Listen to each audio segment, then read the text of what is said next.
Bismillahirrahmanirrahim. Assalamualaikum warahmatullahi wabarakatuh.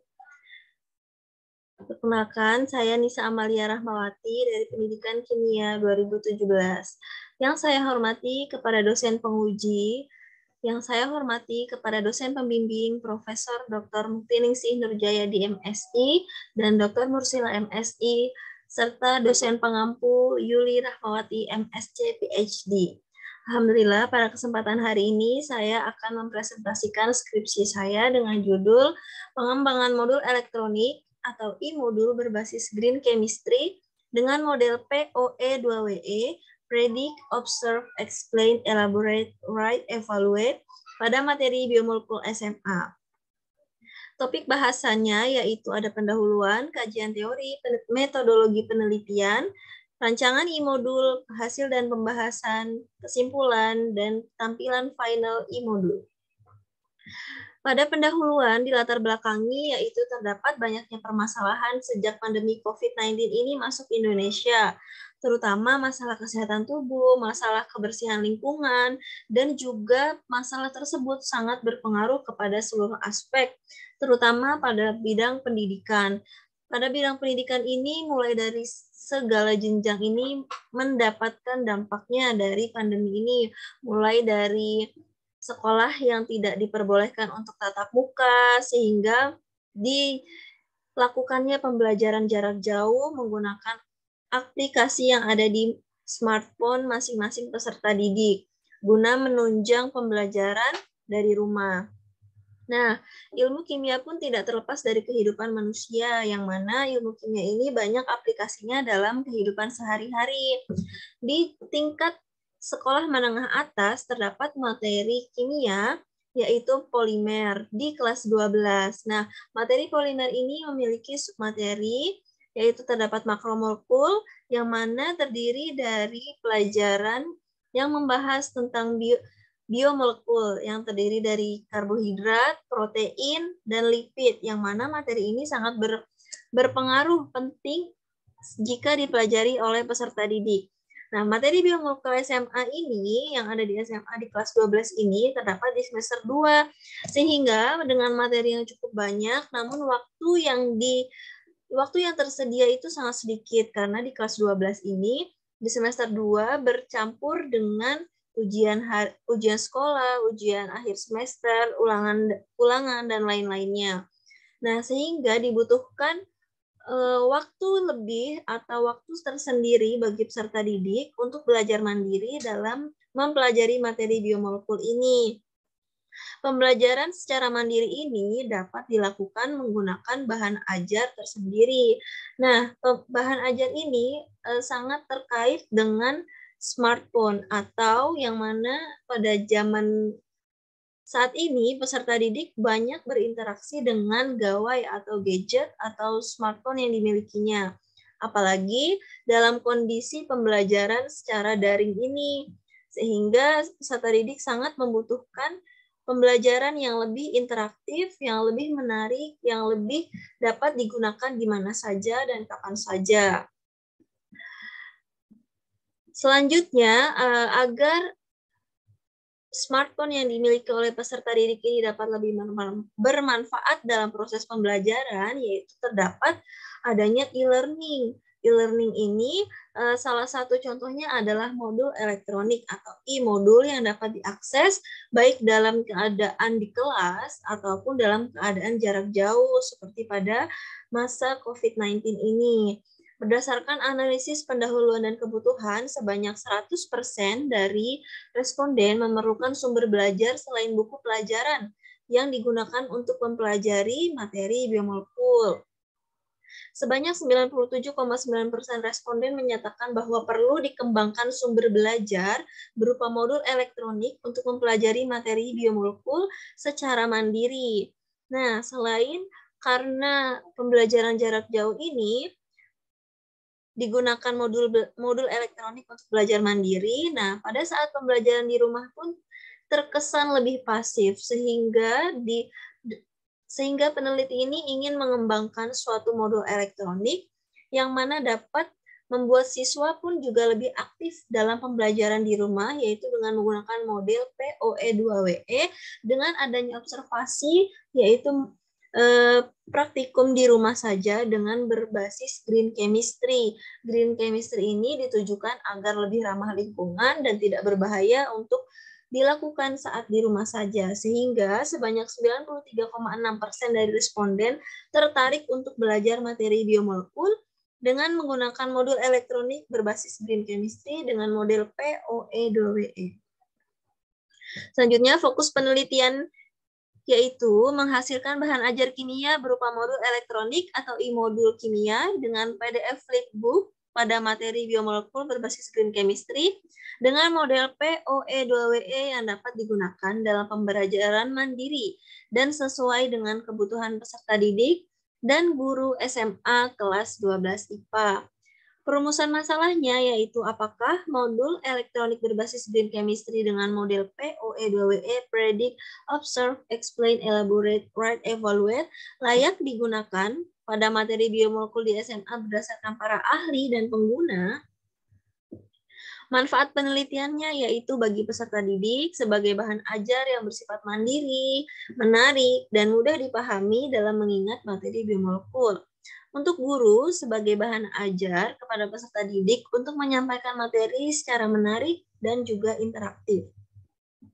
Untuk mahasiswa sebagai bahan belajar untuk kegiatan review materi biomolekul yang bisa bermanfaat untuk dasar materi pembelajaran dalam mata kuliah yang diambil. Selanjutnya, untuk peneliti, modul elektronik yang dihasilkan dapat memberikan wawasan yang lebih mengenai materi biomolekul dan terkait penelitian pengembangan pembelajaran. Selanjutnya, yaitu kajian teori.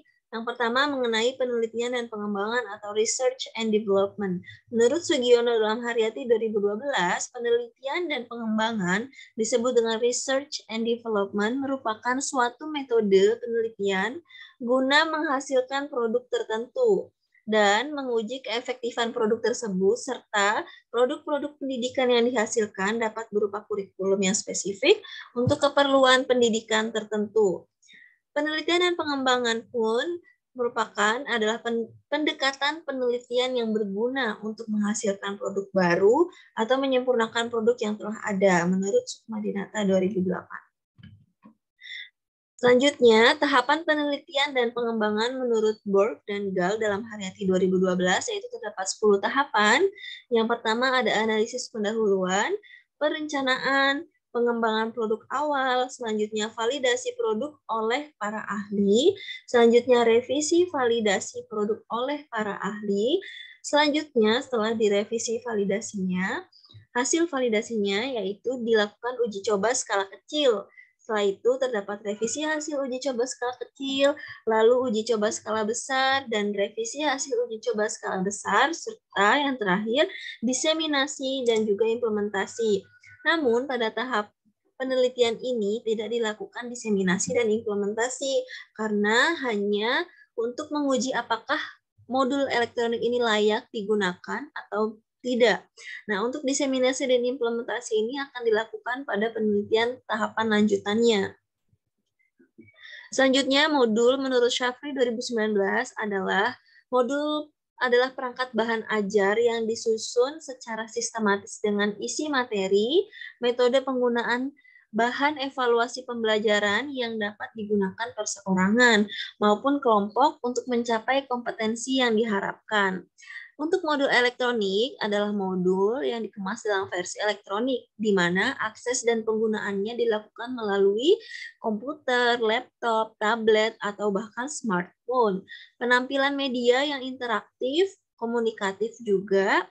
E-modul ini harus dibuat menggunakan program e-book khusus seperti Flipbook Maker, iBooks Author, Calibre, dan lain sebagainya menurut Octavia dan kawan-kawan 2018. Selanjutnya, Green Chemistry, Anastas dan Williamson dalam Rahmawati 2018 mengemukakan terdapat 12 prinsip Green Chemistry sebagai solusi dari permasalahan pencemaran lingkungan. Pada tahap penelitian ini, pada tahap observasi, terdapat beberapa Green Chemistry saja yang digunakan, yaitu mencegah timbulnya limbah, menggunakan pelarut yang aman, dan juga meminimalisi potensi kecelakaan. Selanjutnya, model POE2WE, menurut Nana dan kawan-kawan 2014 menyatakan bahwa model POE2WE ini dikembangkan dari model pembelajaran POEW dan model pembelajaran fisika dengan pendekatan konstruktivistik. Pengembangan ini dilakukan untuk sebagai penyempurnaan kedua model sebelumnya. Pada karakteristik pembelajaran biomolekul, menurut Devi Poppy Kamalia 2017, bahwa materi makromolekul yang terdiri dari karbohidrat, protein, dan lipid merupakan materi kimia SMA pada kurikulum 2013. Materi ini disajikan di kelas 12 semester 2 dengan kompetensi dasar dalam aspek pengetahuan, yaitu menganalisis struktur, tata nama, sifat, dan penggolongan makromolekul. Untuk aspek keterampilannya, yaitu menganalisis hasil penelusuran informasi mengenai pembuatan dan dampak suatu produk dari makromolekul. Selanjutnya, untuk indikator pencapaian kompetensi yang dikembangkan oleh peneliti, yaitu yang pertama, menjelaskan struktur, fungsi, dan penggolongan dari karbohidrat. Yang kedua, mengidentifikasi jenis dari masing-masing golongan karbohidrat melalui pereaksi. Selanjutnya, menjelaskan struktur dan fungsi dari protein. Selanjutnya, mengklasifikasi jenis-jenis protein. Selanjutnya, mengidentifikasi jenis yang terdapat pada protein dan sifatnya dengan menggunakan pereaksi. Yang keenam, menjelaskan struktur dan fungsi dari lipid. Yang ketujuh, mengidentifikasi perbedaan lemak jenuh dan lemak tak jenuh. Kedelapan, mengklasifikasi lemak berdasarkan sifat dan bereaksi. Kesembilan, mengidentifikasi penggunaan biomolekul dalam kehidupan sehari-hari. Yang kesepuluh, menjelaskan kaitan biomolekul dengan kesehatan diri dan lingkungan. Indikator pencapaian kompetensi di bidang keterampilan yaitu merancang percobaan kegiatan praktikum dengan menggunakan bahan-bahan alami. Yang kedua yaitu mengidentifikasi produk yang mengandung karbohidrat, protein, dan lipid dengan menggunakan reaksi yang aman bagi tubuh dan juga untuk lingkungan. Selanjutnya yang ketiga, menyusun hasil penemuan dari percobaan dalam bentuk laporan praktikum kreatif. Nah, selanjutnya ada metodologi penelitian. Tujuan penelitian ini yaitu menghasilkan modul elektronik pada materi biomolekul dengan berbasis screen chemistry dengan model predict, observe, explain, elaborate, write, evaluate yang sesuai dengan kebutuhan peserta didik kelas 12 IPA dan guru, serta menjadi bahan review mandiri untuk mahasiswa tingkat pertama. Selanjutnya yaitu ada tempat penelitian. Yang pertama ada di SMA Negeri 102 Jakarta, lalu SMA Negeri 176 Jakarta, SMA Negeri 1 Sanden Bantul Yogyakarta, Universitas Negeri Jakarta, dan juga rumah peneliti. Selanjutnya, waktu penelitiannya dari Januari 2021 hingga Januari 2022 dengan metode penelitian yaitu Research and Development dengan analisis kuantitatif deskriptif. Subjek penelitiannya yaitu untuk analisis pendahuluan dan kebutuhan dilakukan oleh 2 orang guru dan 48 orang mahasiswa tingkat pertama. Selanjutnya untuk uji coba skala kecil dilakukan oleh 65 orang peserta didik dan 2 orang guru kimia. Uji coba skala besar dilakukan oleh 150 orang peserta didik dan juga 4 orang guru kimia. Tahapan penelitiannya yaitu dilakukan studi pendahuluan dengan mengidentifikasi masalah dan pengumpulan informasi melalui analisis pendahuluan dan kebutuhan yang dilakukan oleh guru dan mahasiswa. Selanjutnya yaitu pengembangan media. Ada 2 tahap yaitu perencanaan media dan pengembangan media. Untuk perencanaannya, peneliti merancang kerangka e-modul lalu menyusun materi yang akan disajikan di dalam e-modul. Selanjutnya, dalam tahap pengembangan, peneliti menentukan perangkat lunak yang akan digunakan dan juga membuat produk awal modul elektronik. Selanjutnya yaitu validasi dan uji coba media. Validasi oleh ahli ini dilakukan untuk memvalidasi dua hal yaitu materi dan bahasa serta media. Lalu setelah divalidasi, dilakukan uji coba skala kecil, lalu uji coba skala besar kepada peserta didik dan juga guru. Selanjutnya yaitu penyempurnaan media, yaitu ada revisi e-modul dan penyusunan laporan akhir.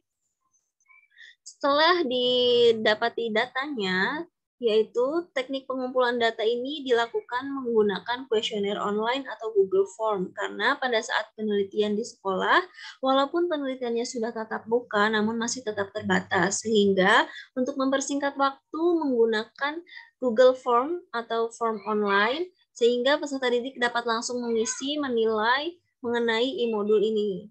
Nah, selanjutnya instrumen yang digunakan yaitu ada 3, yaitu yang pertama instrumen pendahuluan dan kebutuhan, menggunakan skala Goodman dengan jawaban ya atau tidak, dan juga pertanyaan terbuka. Selanjutnya instrumen validasi oleh para ahli, yaitu menggunakan skala penilaian buku oleh Puskurbuk dalam PSNP menggunakan 10 skala. Skala 1 sampai 2 kurang sekali, skala 3 sampai 5 itu kurang, 6 sampai 8 itu baik, 8 sampai 10 itu baik sekali.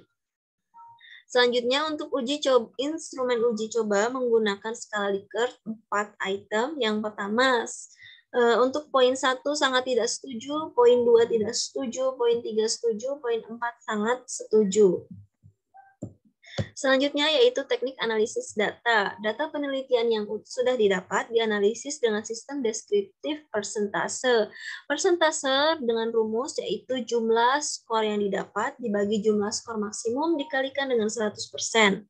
Setelah mendapatkan hasilnya, persentase tersebut diinterpretasikan dalam 4 kategori. Yang pertama kurang sekali, yaitu dari 0 hingga 29%.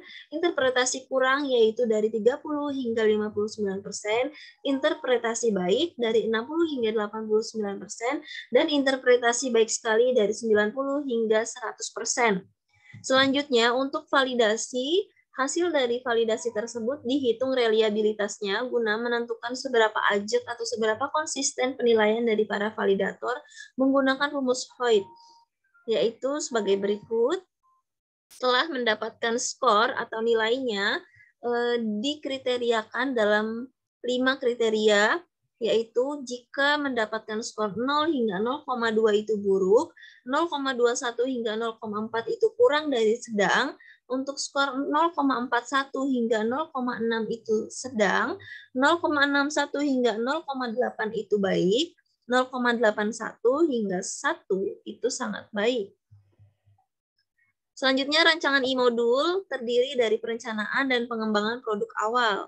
Pada tahap perencanaan ini terdiri dari 4 tahap, yaitu analisis materi, pembuatan storyboard, penyusunan instrumen, dan pemilihan aplikasi.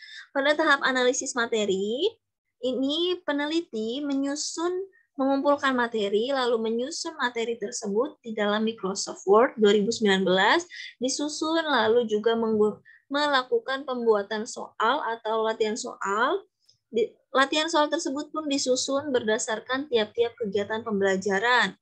Selanjutnya, setelah menganalisis materi, yaitu pembuatan storyboard e-modul. Pembuatan storyboard ini yaitu merancang kerangka awal dari e-modul. Bagaimana tata letaknya, bagaimana tata letak isi, cover, dan latihan soalnya itu sendiri. Selanjutnya, setelah storyboard dibuat, yaitu melakukan penyusunan instrumen. Penyusunan instrumen ini terdiri dari 3 instrumen seperti tadi pada metodologi penelitian, yaitu instrumen untuk analisis pendahuluan dan kebutuhan, instrumen validasi oleh para ahli, dan juga instrumen uji coba baik untuk guru dan juga untuk peserta didik.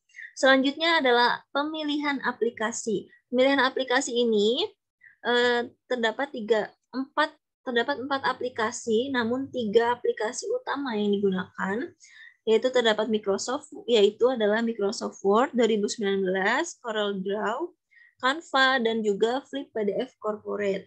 Setelah pemilihan aplikasi ini, lalu dilanjutkan dengan pengembangan produk awal dari modul elektronik. Pengembangan produk awal ini dimulai dengan tadi menganalisis materi, menyusun materi, dan juga latihan soal di Microsoft Word 2019. Setelah materinya tersusun dengan rapi, tervalidasi juga materinya selanjutnya yaitu peneliti menggunakan CorelDRAW untuk membuat atau mengukur size awal dari page desain yang akan digunakan. Selanjutnya, desain utamanya, baik desain cover dan juga desain isi, menggunakan Canva. Karena Canva ini sangat mudah digunakan untuk mendesain dan terdapat banyak fitur-fitur juga. Nah, di sini setelah mendesain dengan Canva, lalu dapat disimpan desain ini langsung ke dalam bentuk PDF. Sehingga setelah disimpan dalam bentuk PDF, langsung dimasukkan ke dalam aplikasi Flip PDF Corporate, yang mana Flip PDF Corporate ini merupakan aplikasi yang dapat membuat flipbook atau flipbook maker yang mudah digunakan. Selain mudah digunakan, Flip PDF Corporate ini juga terdapat banyak fiturnya, yaitu untuk menambahkan gambar-gambar pop-up, video, link yang bisa dikaitkan. Terus selanjutnya juga dapat membuat latihan soal yang interaktif atau semacam kuis. Nah, ini merupakan gambar dari pada saat penginputan video praktikum ke dalam modul elektronik. Setelah modul elektronik ini berisi dengan gambar-gambar pop-up, video, link, dan latihan soal, lalu disimpan sehingga mendapatkan hasil pada tampilan sebagai berikut, yang paling kanan bawah. Nah, pada tampilan ini setelah ini di-upload secara online untuk mendapatkan link yang dapat diakses oleh peserta didik atau guru. Nah, setelah mendapatkan link ini juga dapat disimpan secara offline dalam format exe sehingga pengguna tidak lagi harus mengaksesnya secara online. Namun kekurangannya untuk secara offline ini atau secara tidak online, filenya size-nya agak terlalu besar sehingga membutuhkan ruang yang lebih untuk menyimpan modul elektronik dalam versi offline ini. Selanjutnya, hasil penelitian. Untuk analisis pendahuluan dan kebutuhan, sebanyak 97,9% responden sudah mempelajari materi biomolekul. Sebanyak 79,2% responden tertarik untuk mempelajari materi biomolekul. Dan sebanyak 52% responden belum mengetahui aplikasi biomolekul dalam kesehatan dan juga keseharian. Sebanyak 48%. Nah, berdasarkan responden mahasiswa pendidikan kimia UNJ bahwa kesulitan mempelajari biomolekul, yang paling pertama mendapatkan skor paling tinggi yaitu bahwa materinya itu perlu dihafal. Yang kedua, materinya terlalu banyak. Yang ketiga, pembelajaran yang terlalu monoton. Dan yang keempat, sumber informasinya kurang mendukung. Dan sumber belajar yang digunakan dalam pembelajaran biomolekul yaitu mayoritas menggunakan buku cetak, video pembelajaran, selanjutnya PowerPoint, lalu baru modul pembelajaran.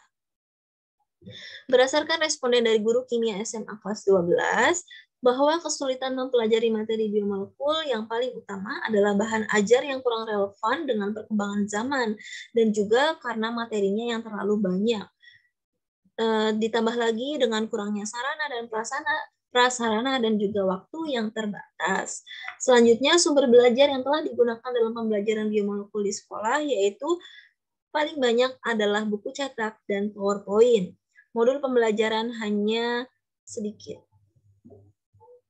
Selanjutnya, sebanyak 100% responden mahasiswa dan guru sepakat bahwa membutuhkan sumber belajar lain untuk mempelajari materi biomolekul. Dan kriteria yang dibutuhkan menurut guru yaitu materinya singkat dan jelas, terdapat refleksi dalam kehidupan sehari-hari, mudah dipahami, terdapat kuis, dan menampilkan animasi. Menurut mahasiswa, kriteria sumber belajar yang dibutuhkan yaitu yang paling pertama adalah mudah dipahami, selanjutnya adalah menarik, lalu mudah diakses, interaktif, dan juga modern.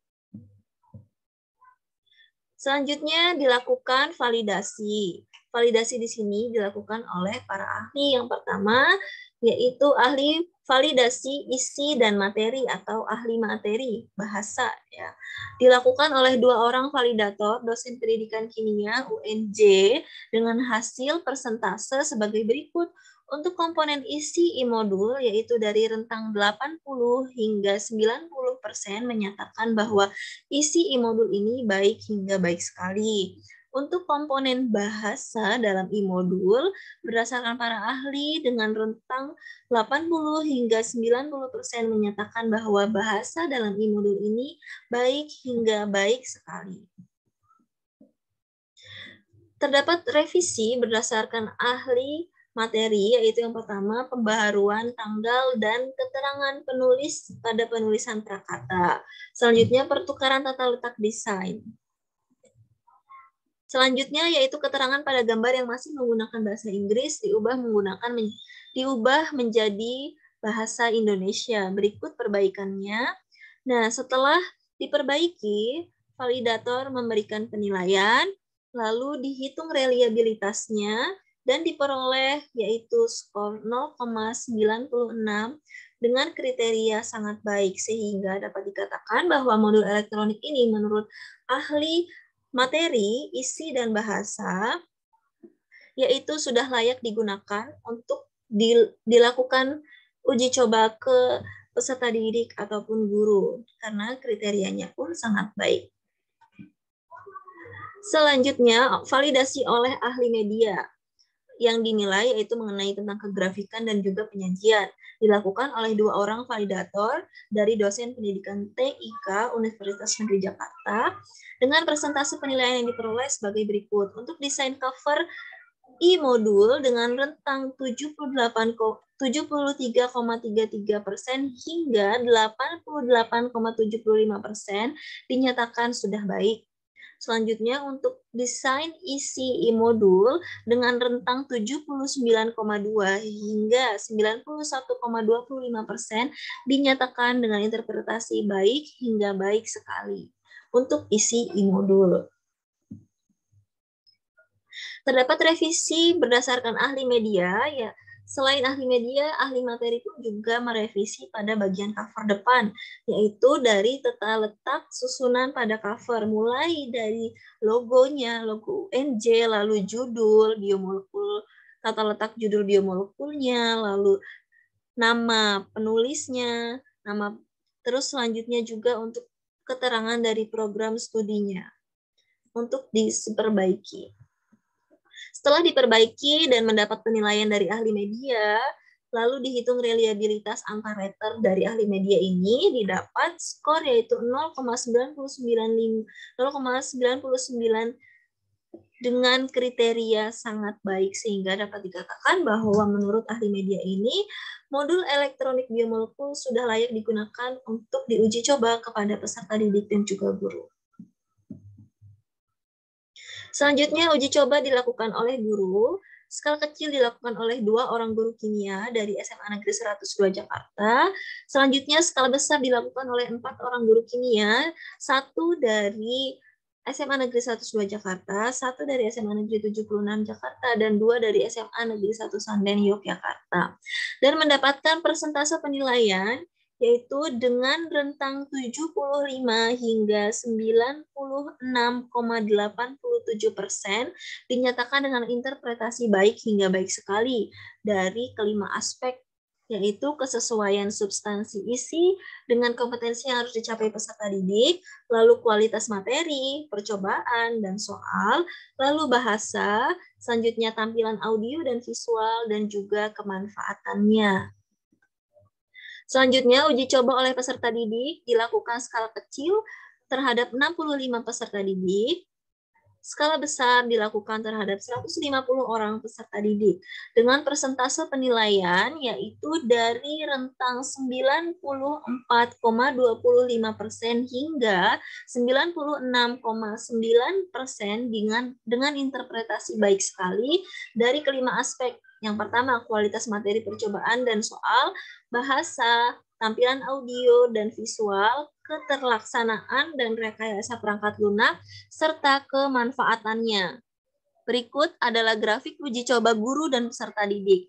Uji coba oleh guru pada skala besar mendapatkan skor yang lebih tinggi dari kelima aspek dibandingkan dengan skala kecilnya. Namun untuk uji coba oleh peserta didik, skala besarnya mengalami penurunan skor atau penurunan persentase dibandingkan dengan skala kecil, dikarenakan semakin banyaknya peserta didik, semakin banyak juga pemikiran dan penilaian masing-masing dari peserta didik itu, dan juga dipengaruhi oleh kultur kelas yang ada di SMA masing-masing. Namun tetap dalam kriteria baik sekali. Selanjutnya, kesimpulan. Hasil penilaian terhadap e-modul yang diperoleh dari ahli materi dan bahasa, serta ahli media, dan juga pengguna, yaitu guru dan peserta didik, dikategorikan baik hingga baik sekali dengan kisaran 75 hingga 96,9% pada aspek materi, bahasa, dan penyajian. Uji reliabilitas terhadap penilaian para ahli juga menunjukkan bahwa penilaian tersebut telah konsisten dengan nilai reliabilitas yaitu 0,96 untuk ahli materi, untuk ahli media dengan nilai reliabilitas yaitu 0,99. Nah, berdasarkan hasil yang diperoleh, dapat disimpulkan bahwa e-modul yang dikembangkan sudah layak untuk digunakan sebagai media pembelajaran dalam melaksanakan pembelajaran biomolekuler. Yang terakhir merupakan tampilan final dari e-modul. Terdapat cover depan dan cover belakang sebagai berikut. Selanjutnya yaitu terdapat tampilan prakata, deskripsi dan petunjuk penggunaan e-modul, kompetensi inti, dan kompetensi dasarnya. Selanjutnya terdapat peta konsep biomolekul, lalu daftar isi, lalu pengertian biomolekul, pengertian green chemistry. Kegiatan pembelajarannya yaitu kegiatan pembelajaran 1 karbohidrat, kegiatan pembelajaran 2 protein, dan kegiatan pembelajaran 3 yaitu mengenai lipid. Selanjutnya terdapat tahapan POE2WE yaitu prediksi, observasi, eksplanasi atau menjelaskan, lalu elaborasi yaitu mengaitkan dengan keseharian. Selanjutnya yaitu write, menulis, dan juga yang terakhir evaluasi atau latihan soal. Dan juga terdapat daftar pustaka. Selanjutnya juga ada tentang penulis, dan yang terakhir adalah ucapan terima kasih. Alhamdulillah, terima kasih. Demikian presentasi dari saya. Kurangnya mohon maaf. Wassalamualaikum warahmatullahi wabarakatuh.